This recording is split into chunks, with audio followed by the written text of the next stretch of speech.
Welcome back to Checkpoint. Let's now take a look at the Easter celebrations. And Kenya's top clergy, led by Archbishops Anyolo, Muheria and Kivuva, launched a blistering assault on perpetual campaigning and the discretion of the pulpit. As a 4 billion shilling fuel scandal rocks the country's petroleum sector and the soaring cost of living pushes billions to the brink, the church is calling the current political maneuvering exactly what it is: a betrayal of public trust.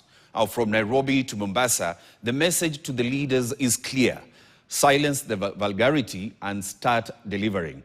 Marion Barasa reports.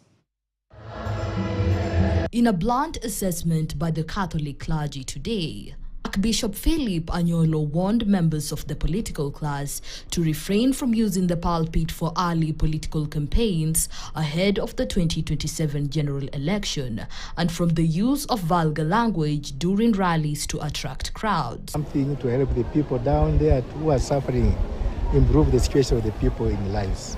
Young people are suffering, and also even the children who are born and they have nowhere to have medical treatment anywhere. They are suffering. Women are suffering. Men are on the streets and walking here and there looking for jobs. This is a situation that calls for our attention. His address reiterated the speech of former President Uhuru Kenyatta earlier during the burial of late Senator Daniel Karaba, where he slammed church leaders for misleading voters during the 2022 general election.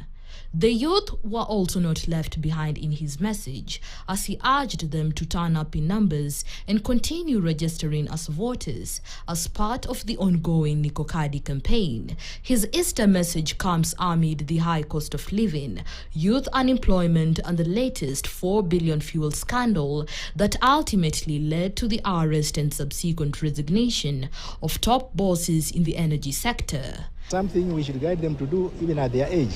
But as they grow, as they mature, they always realize that was the best way to do something, to be told. Meanwhile, in Nyeri County, Archbishop Anthony Muheria slammed the current political maneuvering as a betrayal of public trust, warning that leaders have abandoned governance for self-preservation amid global economic shocks. Sometimes we have seen, even in our country, where people pretend to be God. People want God's spaces, demand God's spaces, and instead, just like Kaiser, like Herod, they demand to crush God. But no, God is not crushed. Jesus rises. So it's a hope, and it's a moment of conversion from the top to the least.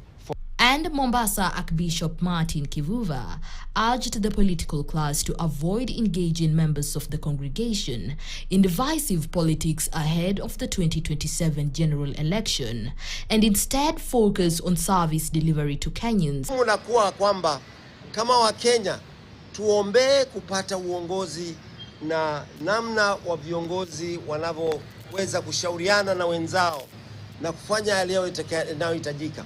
On the high cost of living, Apostle Peter Manyuru of the Pentecostal Voice of Kenya condemned the government for disregarding the urgent needs of Kenyans and focusing their attention on endless political maneuvering and early political campaigns. Wote wa opposition pamoja na wa serikali waweze concentrate their efforts ili kupunguza gharama ya maisha na ili kuleta mwendo msingi mzuri ya uongozi ili Wakenya wakuwe na maisha mazuri, kuwe na afya mzuri. Marion Barasa, KTN. Calls for regional unity dominated speeches by leaders